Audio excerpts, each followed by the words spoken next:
बुझेला ना मोर परेशानी, तू तो बहरा कटती हुई बचानी। पलानी में जवानी रोवता हमरो, पलानी में जवानी रोवता राजा हो, पलानी में जवानी रोवता। पिया बुझेला ना मोर परेशानी, तू तो बहरा कटती हुई बचानी। पलानी में जवानी रोवता हमरो, पलानी में जवानी रोवता हमरो, पलानी में जवानी रोवता।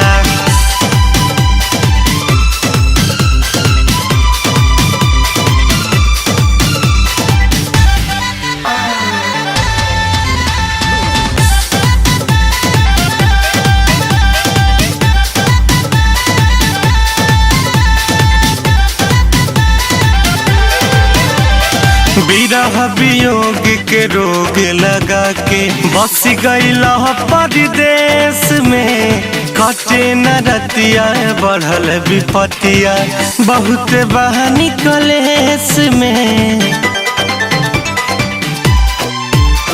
विरह वियोग के रोग लगा के बस गईला परदेश में। कटे न रतिया बढ़ल विपतिया, बहुत बानी कलेश में। नींद नैन से करे छेड़खानी, प्यासा मनवा के मिले नहीं पानी। पलानी में जवानी रोवता हमरो, पलानी में जवानी रोवता हमरो, पलानी में जवानी रोवता।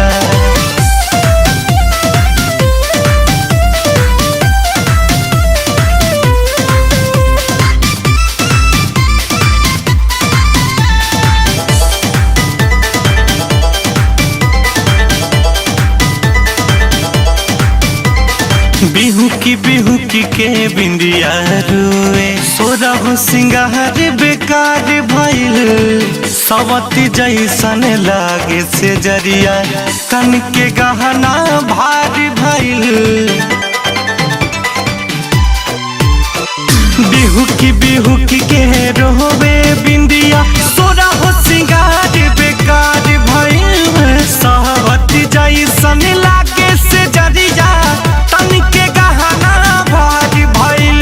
यहाँ कैसे रहत हम बहानी, रावा कबहू नहीं सोचतानी। पलानी में जवानी रोवता हमरो, पलानी में जवानी रोवता हमरो, पलानी में जवानी रोवता।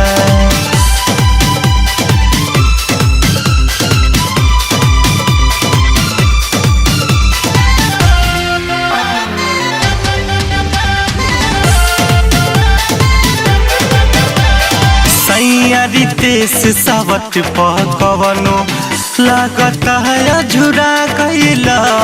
जब से गईला याद न कैला, हमारा के तू भुला गईला।